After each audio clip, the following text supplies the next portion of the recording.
Very much, ma'am, for the presentation. Now, next is uh, project is investigation tracker, which will be presented by Mr. V. Sudarshan Reddy. He is a sub inspector of police from Andhra Pradesh Police Department.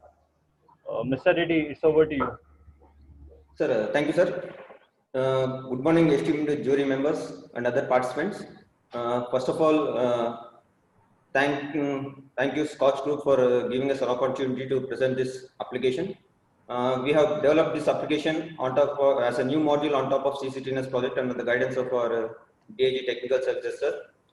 So this application was very helpful, especially during these COVID times, where connection of crime review meetings became difficult. So let me walk you through the presentation. So we'll go through the introduction part, why investigation tracker application was required, what does investigation tracker do, about the investigation tracker application and the impact of this application. So as you all know what the investigation process involves.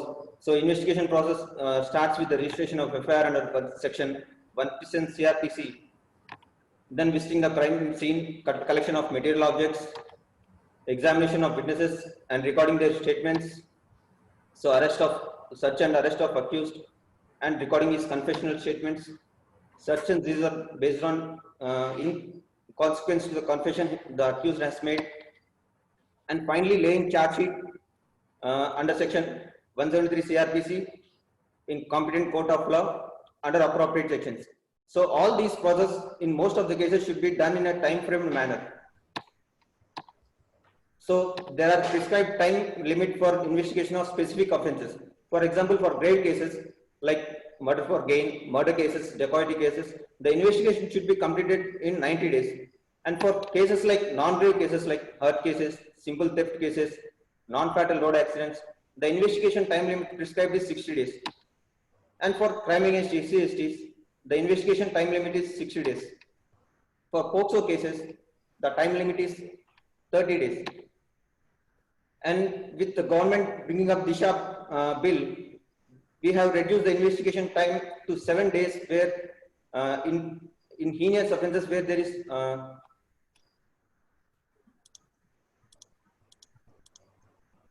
substantial conclusive evidence. So why was this first of all required? So earlier for reviewing any specific type of crime, only manual compilation of data was done. So if any senior officer wants to review crime against SCST cases, the DCRP people, they used to bring in the documents for related to SCST cases and all. Darshan, your screen is not coming. Your presentation screen is not, slides are not coming on the screen.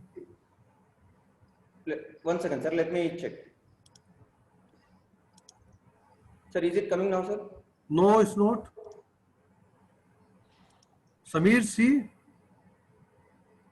Yes, I think we have to wait because maybe processor is slow. That's why it's taking time.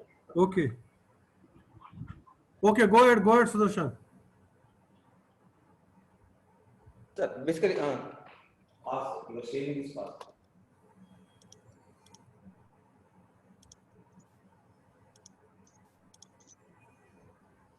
Sir, is it visible now?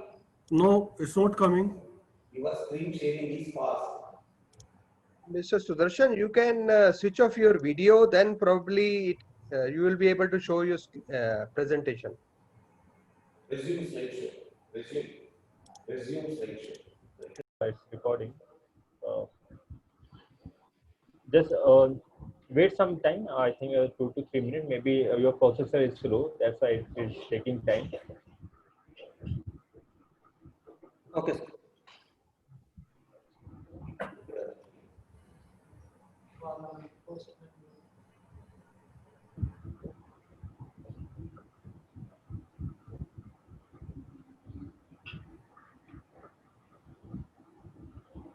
Just do it.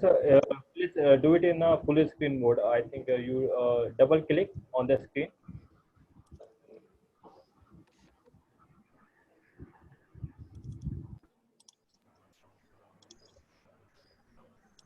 Now it has come.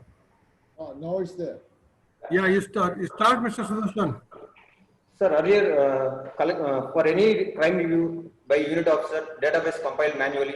The DCRB people. You come to the slides only, okay? You see you just put the slides on and describe. Sir, is the screen visible, sir? Now it's visible. Okay, sir.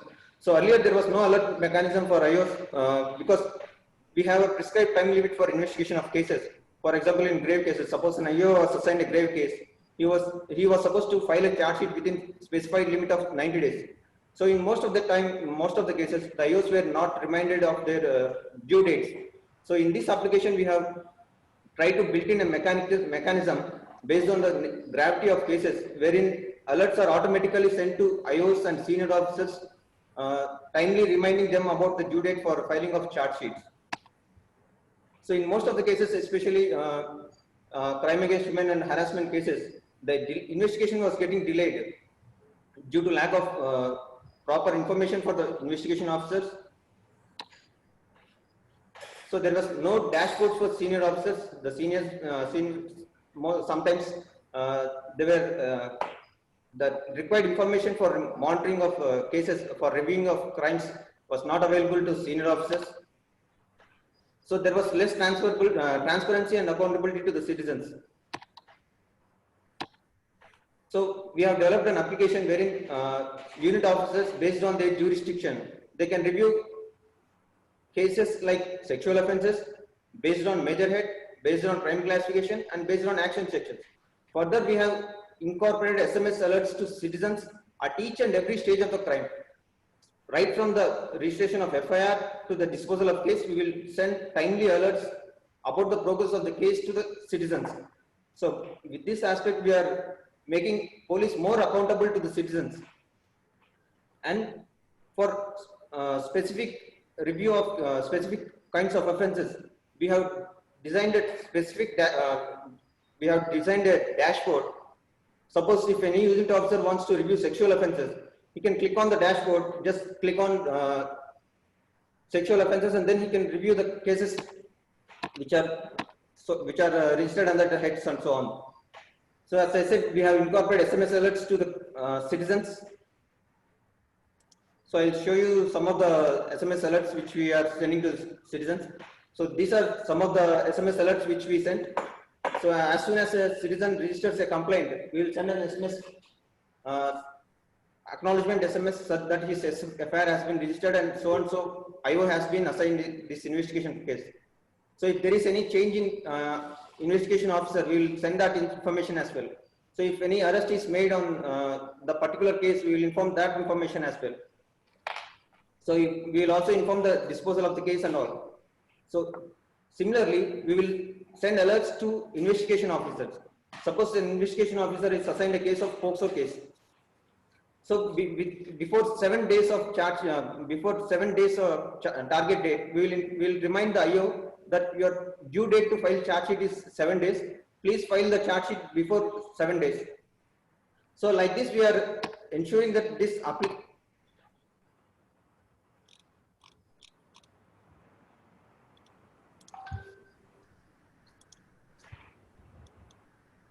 So like this, we are ensuring that charge sheets are filed within the respective time periods. So this enables unit officers with focused approach. Like if any unit officer wants to review murder cases, whether murder cases are being investigated properly within the time frame or not, whether robbery cases are investigated within the time frame or not. So unit officers have this information at the tip of their fingertip. So with this, we are increasing the transparency and accountability to the citizens. So this will also give an opportunity for the superior officers to pull up the IOs who are voluntarily getting this investigation delayed. So this is the dashboard I was talking about. So here we have sexual offences, major head wise, crime classification wise, and action sections wise. So here, based on the jurisdiction, user will be shown the details of FIRs which are registered in a particular time period, FIRs which have crossed the time period, and what is the compliance rate. Here we can see the compliance rate as well. So these are all various kinds of reports which gives which can be seen from this investigation tracker. So along with this, we will also have a dashboard for senior officers which shows what is the percentage, what is the reason for under investigation of cases. So if there are 100 cases, so 50 of them are pending for arrest of accused. 50 of them, 20 of them are pending for FSL reports. So like this, we will give a report for senior officers for reviewing these cases as well. So what is the impact of this investigation tracker application? So complaints rate, this has increased from 48% to 80%. So data is available to all senior officers on fingertips. They can review any crime as and when they require. So monitoring and supervision becomes easy for higher officers. So police are made more accountable to citizens because we are making this investigation process transparent, and we are also sending timely alerts about the process of investigation to the citizens. So with this, the overall efficiency of the police department is improved. So thank you. Very nice, very good initiative, Sudarshan. Really, Andhra Pradesh is very, very innovative in many aspects, and this shows that how concerned you are about the public safety and accountability of the police people, investigating officer, and turning out timely results and making the people accountable and providing the justice is very good. Very nice. Keep it up. Bhushan sir. I would just like to have few clarifications. This particular module, what you have just displayed, this has been integrated into your CCTNS? Yes, sir. It is built on top of CCTNS project, sir. Okay, it's not totally integrated. So this is additional layer which you have developed on that. Yes, sir. Yes, sir. My suggestion is if you can pass on this information to NCRB also, so that it can be extended to the other states. So this is something which should have been there right in the beginning itself. I remember discussing this point with Mr. Krishna Prasad at that time when this project was being undertaken. So I'm really happy that this has been implemented now. So there were 2 or 3 things we talked about. One was this thing as to what will be the life cycle and monitoring of FIR on the various stages as to what will be the timelines. At that time, it was strongly resisted by the police officer. They said, no, there cannot be any definition at this stage. But you have really taken this particular initiative. The other, of course, was the business intelligence and other investigative matters, diagnostic matters which were there. So I think some action has already been taken in that area. So if you can share this thing, it would really be nice. I'm really impressed with the activity that you have done. Thank you, Bhushan sir. The best part is the compliance, which was earlier 48%, it increased to 80%, which is really fantastic and commendable. Very nice. Sir? And it can increase even further as it goes along. So 80 can become much higher. In fact, the milestones which are there for 80 can be further improved to give much higher services to the citizens. Correct, sir. Surinder, sir? There is a scope for improvement, and with close monitoring and supervision at our level, we'll improve the situation much better. Thank you. No specific. Yeah, would like to say something, Mr. Tata? Very good initiative, sir. Outstanding app. Even we are using it. Thank you. Yeah, Mr. Tata? Am I visible, sir? Yeah, you are audible. Yes, sir. It's a very good thing, sir, because this is another extra layer to CCTNS. So it improves accountability and investigation, and everybody has access to the information. So speedy investigation and finalization of cases, all this can be speed tracked. So it's a great thing, sir. Very good, very good. We are very happy to learn Andhra taking so many initiatives, and with that, Samir, we have got any other presentation, or we are concluding?